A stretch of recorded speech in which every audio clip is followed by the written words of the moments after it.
Portland, Oregon. After the Washington Wizards experienced a night they would rather forget, Bradley Beal single-handedly provided new memories.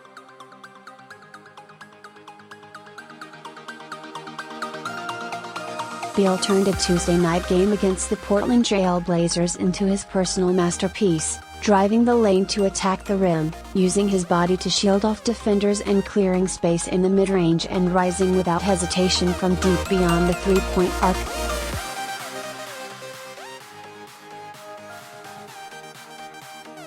By the end, Beal had created the finest scoring game of his career, helping the Wizards move past one of the worst moments in franchise history.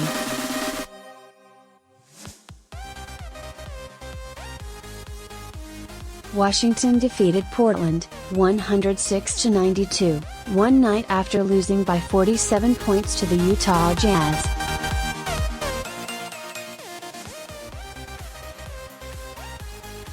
In doing so, the Wizards, 13-11, became the first team to lose by 47 or more points on the road one night, then win by more than 14 on the road the next night since the Memphis Grizzlies did it in 2015.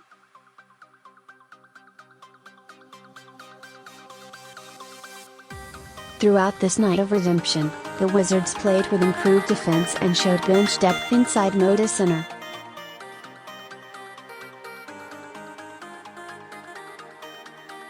But this one was mostly about Beal, who scored 51 points while leading the Wizards, 13-11, back into the light.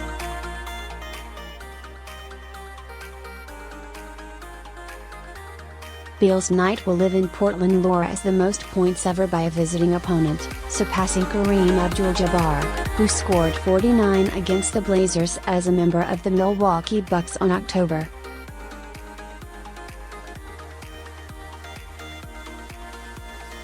17, 1972. It was a great bounce-back game for all of our guys, but in particular Brad played an outstanding game on both ends of the floor, Coach Scott Brooks said.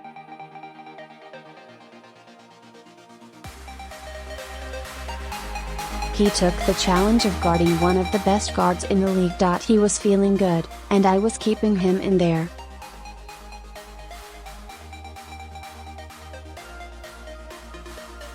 Beal shed his protective glasses and then put on his playmaker persona and, for the first time in 5 games, looked more like himself.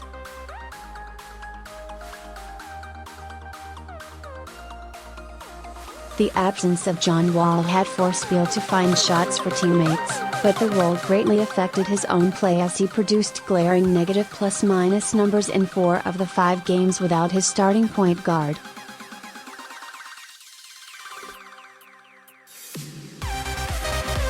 However, in Portland, Beal, who had worn glasses during the previous 2 games, returned to his shooting guard ways.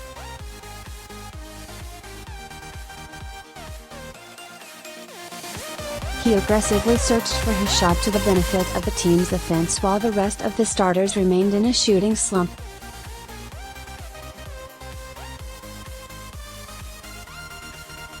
In by far his best game since Wall has been out of the lineup, Beal made 21 of 37 shots, also career-high marks.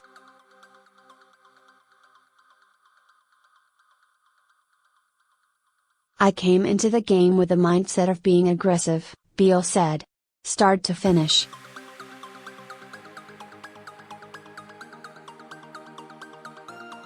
Especially coming off the game, Sunday night and the way I played the previous 4 or 5 games before that.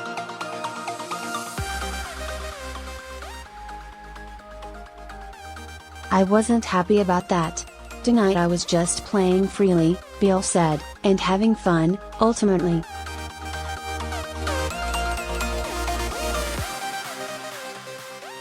I kind of knew at halftime that it was going to be a good one, but I didn't think it was going to be a 50-pointer.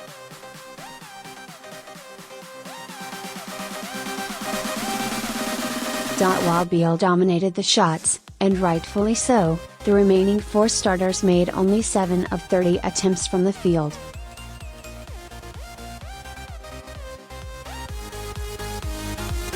But on this night, No one complained about shots. Teammates egged on Beal to go for 50 points, even before he had reached 40, and following the game, they waited for Beal to enter the visitors' locker room before dousing him in a surprise water attack.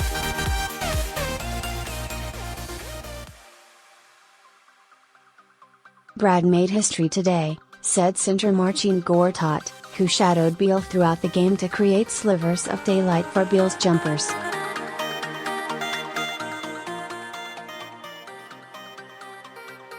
"I was glad I was able to contribute with a few screens, a few assists. We were witnessing history today."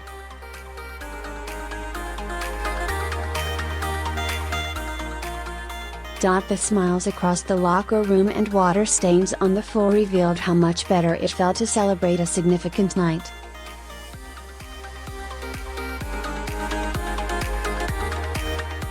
Of course, this came 24 hours after the Wizards made the wrong kind of history. Still, in the wake of the franchise's worst loss in 46 years, the atmosphere around the Wizards remained unchanged.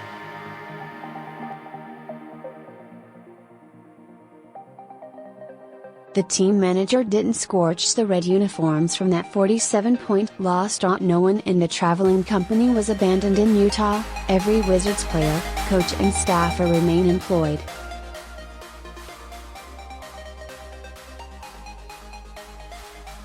"Business continued as usual with no signs of panic. I felt good going into this game," Brooks said.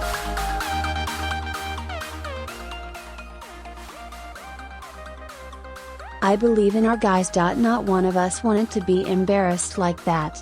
The Wizards shook off the lingering mildew from the Utah loss.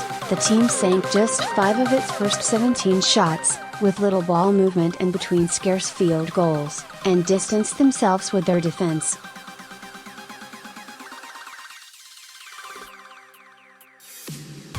Through a 5-minute span stretching from the first to the second quarter, Washington held the Blazers without a field goal.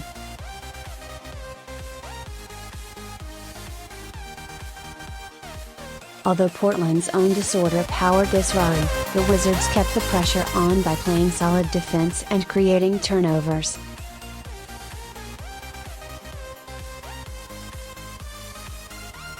Kelly Oubre Jr. Was not always rewarded for his energy and defensive sacrifice, like when he took a blow to the head from center Yusuf Nurkic and hit the floor but didn't draw a whistle.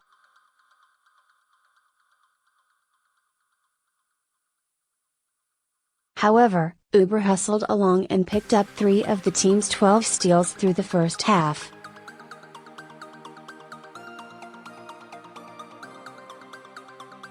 The Wizards capped their +12 quarter with another swipe and a Tim Frazier flip in before the buzzer.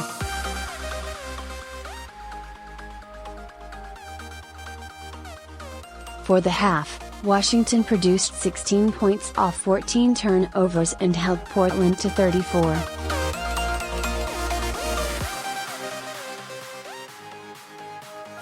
.2% shooting from the field. Although the third quarter proved to be more competitive with Portland outscoring Washington 29-28, Beal remained unstoppable.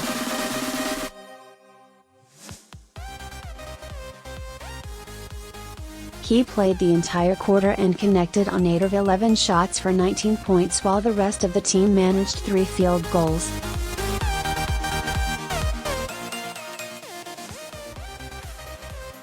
Beal remained on the floor at the start of the final quarter and soon eclipsed his previous career mark, swishing a shot from 27 feet while the Blazers seemed disinterested in defending.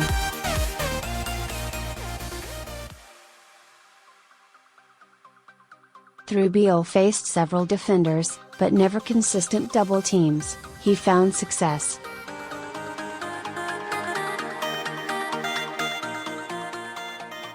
Just before the closing minute, he dribbled around the perimeter before noticing lanky center Zach Collins standing in his way.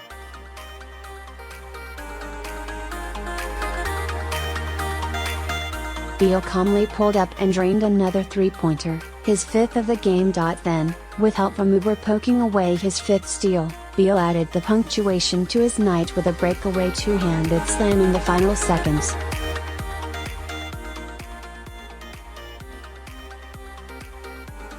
As has been the trend through the 5 previous games without Wall, the Wizards bench provided where the starters could not.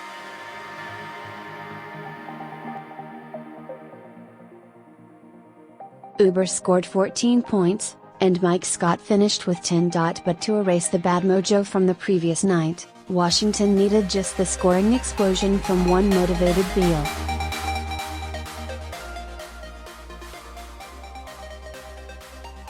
"I was really upset with the way we played, especially with myself individually," Beal said of the loss in Utah.